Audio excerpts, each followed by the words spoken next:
Bienvenidos al espacio de periodismo de soluciones para un mundo en constante cambio. Mi nombre es Iván Carrillo y esto es Reporte Climático. Con actividades como la quema de combustibles fósiles para la producción de energía y la movilidad, el ser humano se ha colocado a sí mismo en una encrucijada. Desde este punto de vista y según lo que indica la evidencia científica, podemos apostar que la vida continuará en el planeta, pero la subsistencia de nuestra propia especie está en duda. Para reflexionar al respecto, hoy nos acompañará Eduardo Santana Castellón, quien es director general del Museo de Ciencias Ambientales en la Universidad de Guadalajara, en México. Guiados por este ecólogo, veremos por qué el futuro es ahora y cómo debemos actuar para asegurar el bienestar de las próximas generaciones. Regresaremos con él luego de este recorrido por lo más relevante de la actualidad climática a nivel mundial. Comenzamos.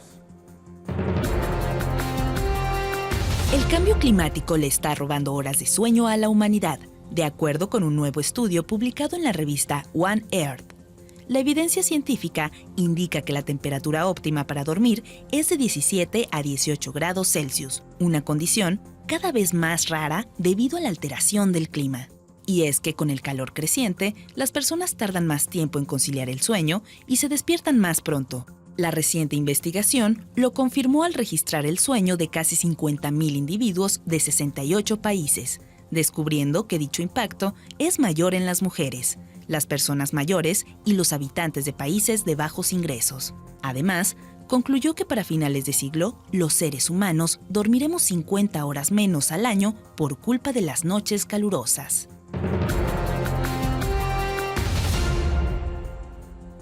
Como consecuencia del calentamiento global, el 35% de la superficie de la Unión Europea estará sometida a un elevado estrés hídrico en la década de 2070. Mientras tanto, a nivel mundial, por cada grado Celsius de aumento de temperatura, habrá una reducción de 20% en los recursos hídricos renovables. Así lo señalaron la Comisión Económica de las Naciones Unidas para Europa y la Oficina Regional de la Organización Mundial de la Salud, en sus debates celebrados a mediados de mayo. Ambas agencias alertaron sobre la ausencia de mecanismos y métodos de gobernanza para integrar los temas de agua y clima. Asimismo, señalaron que la interfaz de agua potable, saneamiento y salud no se está abordando con la urgencia que requiere.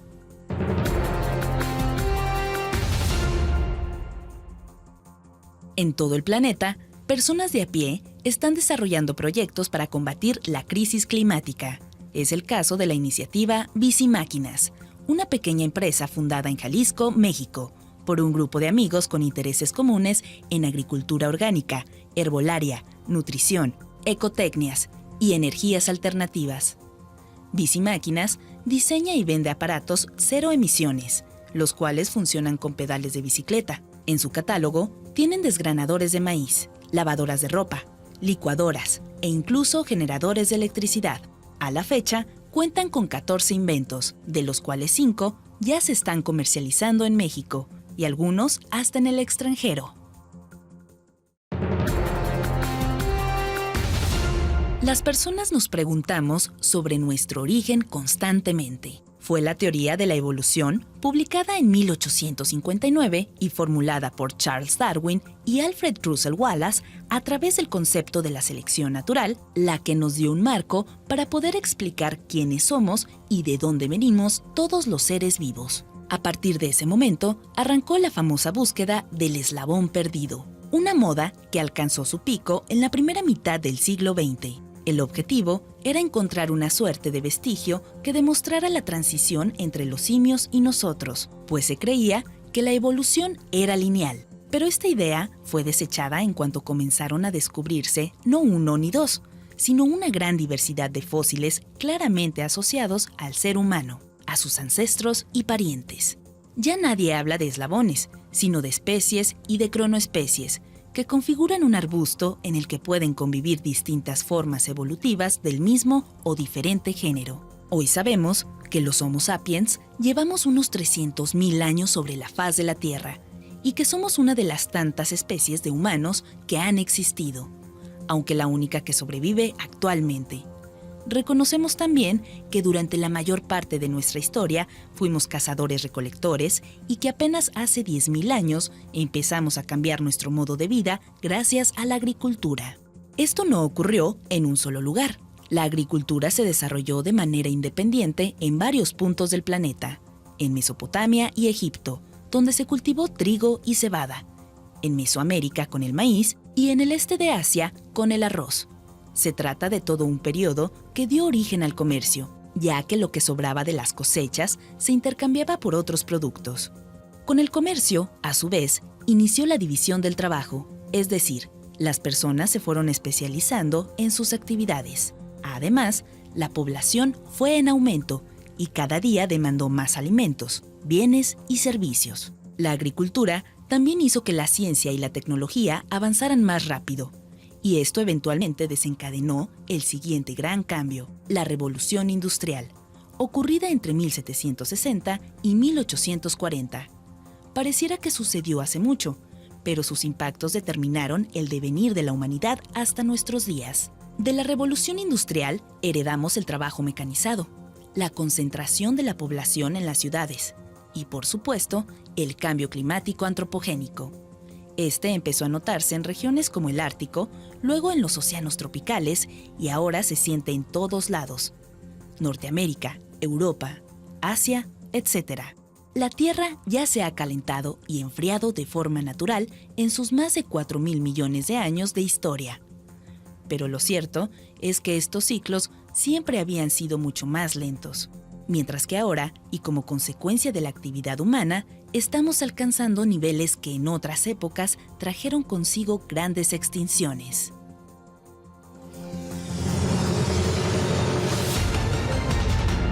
Actualmente la humanidad está compuesta por 7.700 millones de personas y se prevé que seguirá creciendo hasta alcanzar un pico de 11.000 millones en el año 2100. Pero, ¿en qué contexto vivirán esos individuos? Eduardo Santana nos responde. En relación a la situación en la que nos encontramos los seres humanos en el planeta, hay tendencias generales que se han venido documentando que son negativas para nuestra propia supervivencia futura. Está el proceso de la emisión de gases de efecto invernadero y esa contaminación atmosférica genera el calentamiento global. Eso a su vez tiene otra serie de consecuencias que tienen que ver con el aumento del nivel de los océanos, la falta de lluvia en ciertas áreas y un proceso de desertificación, así que pérdida de productividad, un aumento en lo impredecible de grandes eventos climáticos como los huracanes. A esta lista de amenazas tenemos que sumar la acidificación del mar, la contaminación del agua dulce y la salinización de los suelos, así como lo que Eduardo Santana considera el peor problema de todos: la pérdida de biodiversidad. Porque se pierden, vamos a decir que las piezas que hacen funcionar los ecosistemas, las plantas, los animales, los microbios, los insectos, que permiten que los ecosistemas nos provean servicios ambientales. Por ejemplo, el 70% del oxígeno que respiramos proviene del fitoplancton, un conjunto de microorganismos fotosintéticos que flota en los mares y cuya distribución y composición tiende a alterarse debido al cambio climático. En todas esas tendencias hay una muy especial y es el aumento de las ciudades y el aumento de las personas que viven en ciudades. Entonces, aunque tenemos un crecimiento poblacional que va en ascenso, como ninguna otra especie, no es homogéneo la distribución de la población humana, y a partir del 2007 la mayoría de los seres humanos vivimos en ciudades. Eso nunca había ocurrido en la historia del Homo sapiens, de la historia de nuestra especie. La Organización de las Naciones Unidas define una ciudad con base en dos factores: el número de personas que la habitan y qué tan juntas viven esas personas. un asentamiento con más de 50,000 habitantes y una densidad poblacional de 1,500 individuos por kilómetro cuadrado puede llamarse ciudad. En los 300,000 años aproximados que ha vivido nuestra especie, la ciudad moderna de uso intensivo de energía representa el 0.02% de nuestra existencia, o sea, menos del 1%. O sea, nosotros no hemos evolucionado en ciudades, nosotros no estamos adaptados a ciudades y sin embargo, las ciudades son las que producen la mayor cantidad de gases de efecto invernadero, las que consumen la mayor cantidad de energía, también las que generan la mayor cantidad de Producto Interno Bruto de una nación. Y en ellas está concentrada hoy en día la mitad de la población humana. Esta proporción aumentará a 7 de cada 10 personas, pero en ciertos lugares del mundo, por ejemplo, en la región latinoamericana, ya alcanza el 80%. ¿Qué implicaciones sociales y ambientales tiene dicha configuración? Y en la ciudad está el poder. Está el poder político, está el poder económico, está el poder comercial, está el poder científico, está el poder militar. O sea, el urbanita es extremadamente poderoso en relación al resto de los seres humanos que viven en otros paisajes, como los paisajes rurales o silvestres. Con todo ese poder, los urbanitas van a definir el futuro del campo. Los urbanitas van a definir el futuro de la naturaleza. Y sin embargo, los urbanitas tienden a ser los más ignorantes sobre su dependencia de la naturaleza para que subsista el sistema urbano.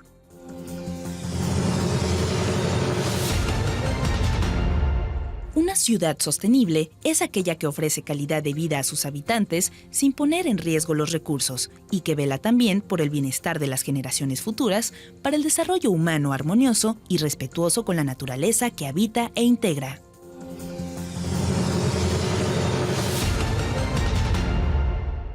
El Museo de Ciencias Ambientales de la Universidad de Guadalajara surgió precisamente para contrarrestar ese tipo de contradicciones y colocó en el centro de su diseño el concepto de paisaje. Y eso es lo que hace este museo diferente. Y todo el mundo reconoce un paisaje, no todo el mundo reconoce un ecosistema o un bioma, pero un paisaje sí. El paisaje cada quien lo trae inclusive en el imaginario, varía de un visitante a otro. Entonces el paisaje es el uso cultural del espacio natural. Y eso nos ayuda a integrar de entrada conceptualmente al ser humano con la naturaleza. Y por esa razón, a diferencia de otros museos, el que dirige Eduardo Santana toma como punto de partida el paisaje urbano. Donde el visitante llega y ve mucha tecnología, pero no ve mucha naturaleza. Y después está rodeado por el paisaje rural, como se rodea una ciudad de los campos agrícolas que la sostienen. Y el visitante pasa del paisaje urbano al campo y del campo a las zonas más silvestres o alejanas. O sea, pasa a la montaña con sus bosques, a la costa con el océano, al altiplano árido con su desierto o a los ríos y lagos con sus culturas y fauna y flora lacustre. Para después pasar finalmente al paisaje de la esperanza. Mostrando ejemplos de gente ordinaria haciendo cosas extraordinarias para mejorar sus condiciones de vida y su espacio de vida. Migrar hacia sistemas urbanos sostenibles es una de las medidas más urgentes que debemos emprender ante la crisis ambiental. No obstante, primero es necesario que la población aprecie y que nos comprometamos con este objetivo. Para ello, Eduardo Santana nos propone lo siguiente. Nos hemos dado cuenta que la información es necesaria pero no suficiente para lograr cambios. Se requiere hacer un análisis de forma integral en el cual, para llegar a las personas y hacer los análisis adecuados, podamos usar la poesía, usar los documentales, las películas, la música, las artes escénicas, las artes plásticas, usar el arte como una manera de vincularse con la ciencia y con el conocimiento. Y seguimos lo que Jorge Wagensberg llamó las 3 formas en que el ser humano genera conocimiento: el científico, el artístico y el espiritual o el revelado. Y ese es el enfoque que mueve al Museo de Ciencias Ambientales de la Universidad de Guadalajara. Por eso el lema de nuestro museo es de lo vivo y el futuro.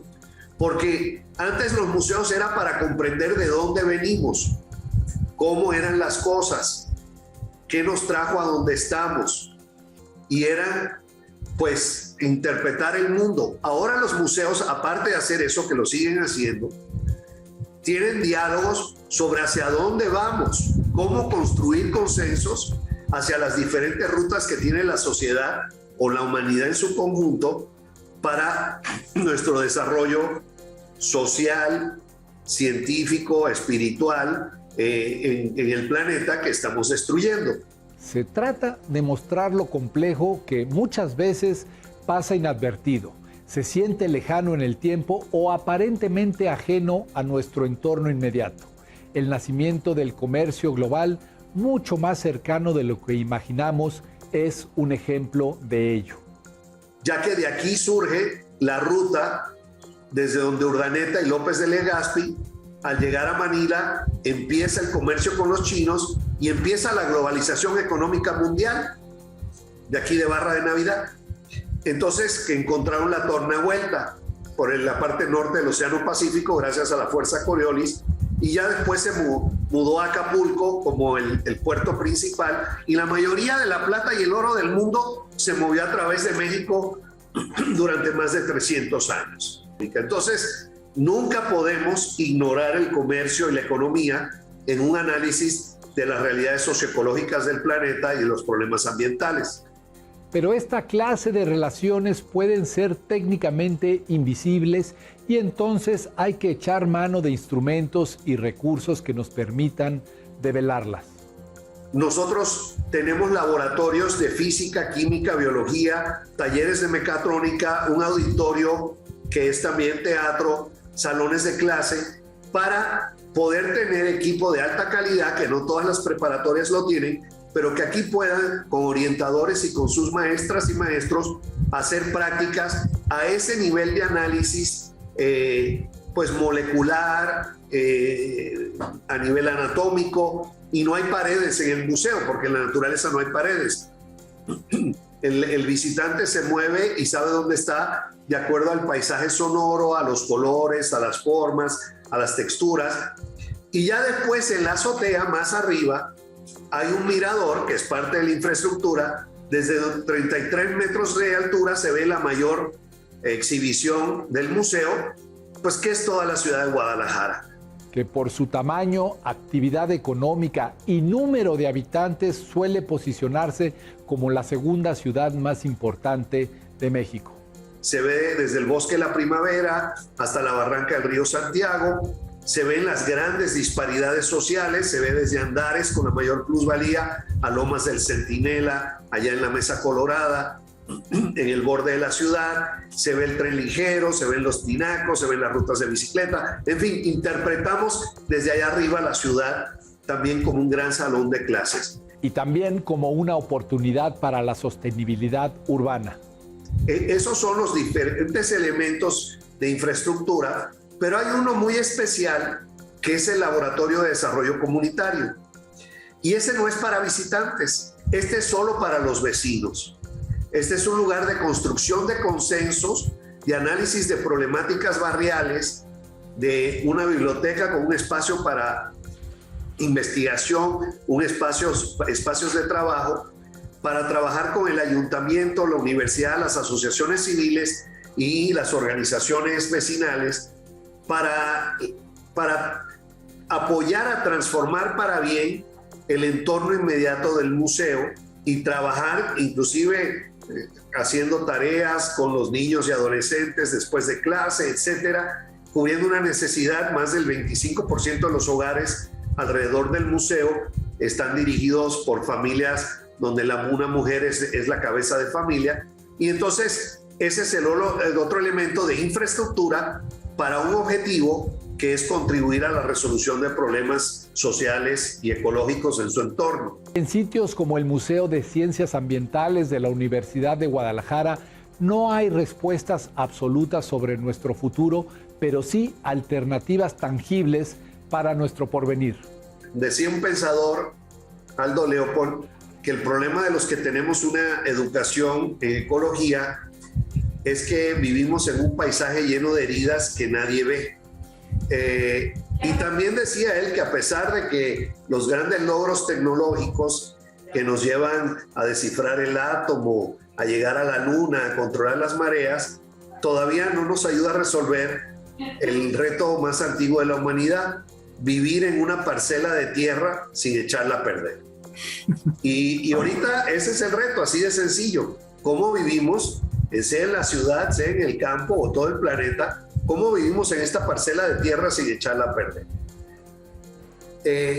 Y muchas personas, y Jane Goodall, la científica que estudió los chimpancés y que revolucionó el conocimiento de los animales, tiene un libro sobre la esperanza, la importancia de la esperanza para la acción social en los seres humanos. Y otra científica, Margaret Mead, decía, no duden de la fuerza y la importancia de un pequeño grupo de personas para transformar el mundo. Encontrar la solución puede tomarnos mucho tiempo aún, pero no hay que dejar de buscarla con esperanza. Nunca es tarde. Por mal que vayan las cosas, nunca es tarde. Si ahorita yo me empiezo a clavar un alfiler en el dedo, pues nunca es tarde para sacarlo. Y si más me espero, pues más profundo se va el alfiler, pero nunca es tarde para sacarlo. Habrán cosas que sí hemos causado daños irreversibles. Y te doy un ejemplo, la extinción de algunas especies. ¿Okay? O sea, eso es un daño irreversible, pero no podemos caer en la desesperanza y hay que siempre seguir trabajando para poder corregir el rumbo. Hemos rebasado ya varios sistemas sustentores de la vida en el planeta, estudio que salió hace como una década en relación a uso de nitrógeno, producción, biodiversidad, en fin, una serie de procesos ecológicos del planeta que permiten que nosotros vivamos. Tenemos que seguir caminando, aunque es desalentador lo lento que vamos haciendo las transformaciones. Y mucho de esto implica transformaciones al interior de cada uno de nosotros, éticas, morales, espirituales y de convencimiento en relación al bien común. Muchas gracias por habernos acompañado en este espacio de periodismo de soluciones para un mundo en constante cambio. Mi nombre es Iván Carrillo y los espero en nuestra próxima emisión. Esto es Reporte Climático.